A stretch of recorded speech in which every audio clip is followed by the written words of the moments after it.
Even now, I can hear them, feeding, tearing, and the screams. The screams are what haunt me the most now. I made the mistake of trusting those screams, thinking those screams meant those foul creatures were distracted. Oh, oh, how wrong I was. But let me go back, as long as I have time. The silent moments are when it's the most dangerous, especially here in the dark. It all started a couple of months ago, when the first people started getting sick with what doctors and the CDC dubbed as a new version of swine flu. Well, the symptoms were flu-like enough: fever, chills, vomiting, death if not treated. But even when treated, people began dying rapidly. The death tolls escalated, and the people that started out healthy enough ended up getting sick. Quarantines were set up, and people that still had their health were advised to stay far enough away from the quarantine areas, even if they had loved ones there, just to ensure the sickness didn't spread. People packed up quickly and moved, hoping they would be safe. But it didn't matter where you went. Everyone gets the disease eventually. Those that die, well, they didn't get all burned like protocol suggested. They came back. How? How they rose from the dead, I don't know, but they came back. That's when everything hit the fan. The first bodies that reanimated, they were still in the morgue, and others were in mass graves out behind the various hospitals. The protocol was very lax. It stated that bodies with contagious disease be burned fully to avoid further contamination. But who follows that medieval protocol anyway, right? But then they realized their mistake when the bodies began sitting up on the gurneys in the morgue, and the assistant morticians began to shriek, thinking that a mistake had been made. What they didn't pay attention to is that most of these bodies had already been embalmed. Those were the first murders by the reanimated.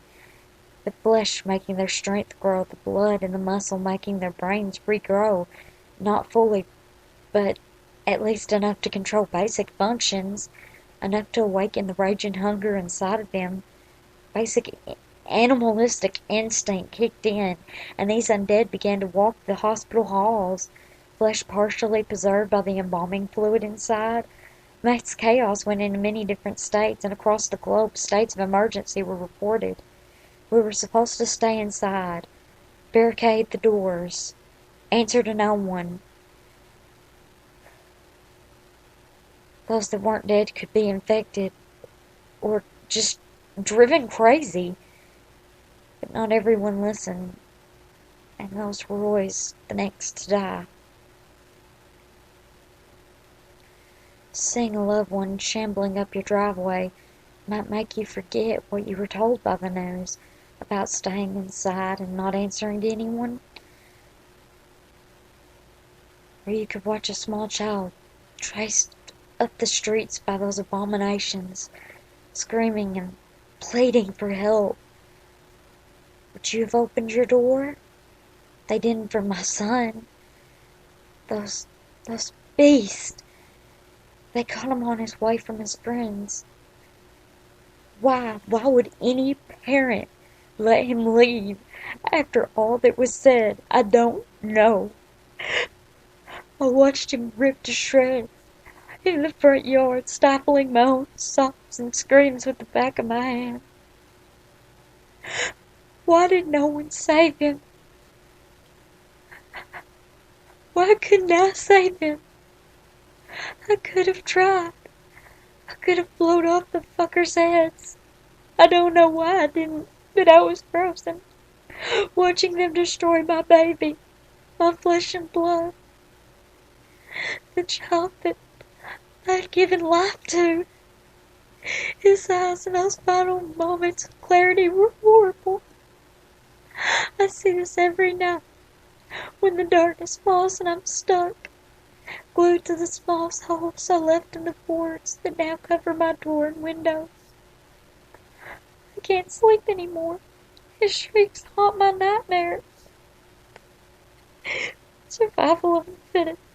What a cruel, cruel fucking joke. Was that a knock?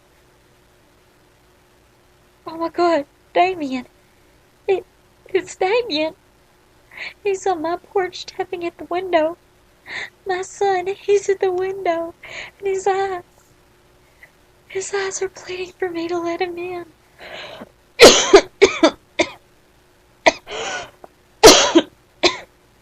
It's so quiet out there. Why is it so quiet?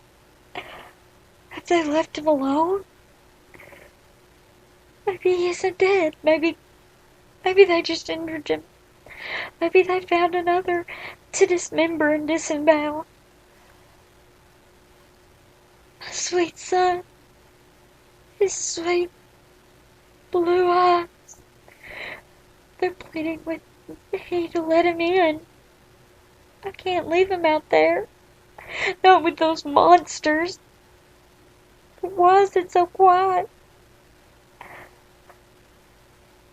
I can't. Who cares? I'm letting him in. I have to help him. He's my son. He's my baby. So sick. So tired. Silence should have given it away. My poor son. I should have known. It was dark. And it was so quiet. I can't stop shivering. The fever. It's taken hold of me. Why didn't I realize that the quiet should have given it away? I opened the door, and 3 of them were waiting on me. Waiting! I'm in my room now. I managed to get my dresser and the bread frame in front of the door. I couldn't do that now, even if I tried. Why is it so cold? Damien. Oh, Damien, my baby. Why did you trick Mommy? Why did you mislead me? I hear you whispering outside my door. So tired. So very tired. And hungry. Need food. Food is good. Need food. Sorry. So sorry. So sorry. Damien. So sorry. Don't worry, baby. Mommy's coming.